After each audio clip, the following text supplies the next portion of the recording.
A Câmara dos Deputados e o Senado Federal aprovaram a medida provisória que reorganizou os ministérios. Danila Bernardes acompanhou e traz as informações para a gente. Danila, boa noite para você. Essa medida provisória já chegou aqui, Márcia, no limite do prazo para ser votada, viu? Boa noite para você, boa noite para quem nos acompanha. Isso porque a Câmara só votou essa medida provisória durante a madrugada. Então, os senadores tiveram pouco tempo para analisar e não puderam fazer mudanças no texto. Porque olha só o que ia acontecer. Se tivesse alguma mudança aqui, a MP tinha que voltar para a Câmara para votar novamente essas mudanças e aí ia perder a validade, né? Porque ia exceder o prazo limite aí que era hoje. Então, por causa disso, não foram feitas mudanças e o texto foi aprovado como veio da Câmara dos Deputados. Uma dessas mudanças aí que tinha a intenção de ser feita, né, de ser pedida e não aconteceu, é do senador de Santa Catarina, Jorge Seife, do PL. Ele ia pedir por meio de um destaque para que o Ministério da Pesca deixasse de ter a gestão compartilhada com o Ministério do Meio Ambiente. Isso significa que o Ministério da Pesca ele não pode tomar decisões aí sozinho, ele precisa da tomada de decisão junto com o Ministério do Meio Ambiente. Ele quer desvincular, porque o que o senador me disse é que acredita que foi por causa da interferência do Ministério do Meio Ambiente que teve aí esse limite na pesca da tainha artesanal e a cota zero na pesca da tainha industrial no estado de Santa Catarina. Então a intenção era pedir isso daí para ficar mais fácil articular a volta da cota que foi exercida aí no ano anterior. Bom, como teve pouco tempo, não deu para ele fazer o pedido, o que que Jorge Seife fez? Um acordo com o líder do governo aqui no Senado. Ele pediu aí para que na hora que o presidente for sancionar essa medida provisória, ele vete os artigos que falam da vinculação desses dois ministérios. E dessa forma o Ministério da Pesca vai ter autonomia e aí vai ser mais fácil fazer essa articulação para resolver esse problema aí da cota da pesca da tainha. O senador falou com a gente um pouco mais sobre isso, vamos ver. A pesca da tainha, ela já está definida para esse ano.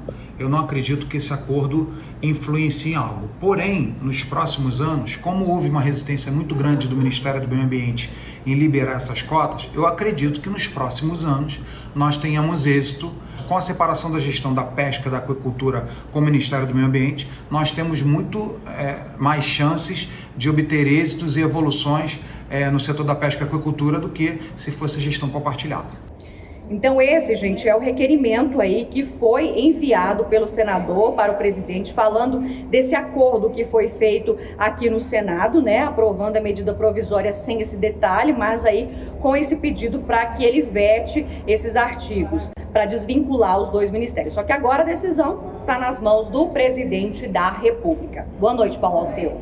Boa noite, Danila. Pois é, essa situação da medida provisória foi uma vitória do governo, mas com cheiro de derrota.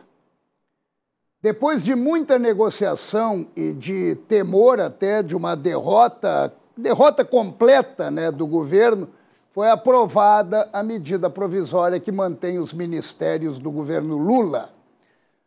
Ontem à noite foi aprovada na Câmara e hoje, ali pouquinho depois do meio-dia, no Senado. No Senado foi mais tranquilo. Para garantir o desenho atual da esplanada dos ministérios, o governo disponibilizou 1 bilhão e 700 milhões para os parlamentares. Aí que está o cheiro de derrota. Não é um convencimento natural, é uma compra. O que demonstra que não se trata exatamente da falta de sintonia entre legislativo e executivo, consequência de algumas derrotas do governo em votações importantes no Congresso. Se trata também do toma lá da cá. Há muitas reclamações de um distanciamento do presidente Lula com o Congresso no momento em que temas delicados entram em votação. Será que é esse o fato real? Mas, pelo que se percebe, a prioridade nessa sintonia se dará se vier acompanhada de um pacote de cifrões. Essas emendas são impositivas, o governo tem obrigação legal de liberar os recursos, mas espera sempre um momento mais adequado para ter, naturalmente, uma vantagem. Bolsonaro, quando assumiu, evitou esse tipo de relação com... esse tipo de relação com o Congresso, não suportou e nasceu o orçamento secreto que Lula combateu e apedrejou durante a campanha eleitoral, mas está em parte usando a mesma fórmula depois que assumiu. As reclamações se sucedem sobre uma maior aproximação dos ministros de Lula com os parlamentares. Há falhas e reclamações da falta de articulação política. Articulação política ou negociação? Aí que bate o problema.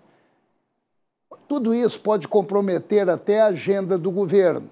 Caso essa medida provisória não passasse, só para vocês terem uma ideia, não passasse essa medida provisória, Lula teria uma grande dor de cabeça. A esplanada dos ministérios voltaria ao que era, ou seja, 17 ministérios seriam desativados. Ele criou 17 novos ministérios quando assumiu, são 37, né? E o mais complicado seria acomodar os ministros que teriam que sair. Eu vou dar um exemplo só, dentro da confusão que seria criada. O Ministério do Planejamento ficaria no pacote do Ministério da Economia. Quem é que vai comandar o Ministério da Economia? Fernando Haddad. E Simone Tebet iria para casa. Essa página foi virada. Outras virão, certamente exigindo maior presença do presidente Lula e não de dinheiro.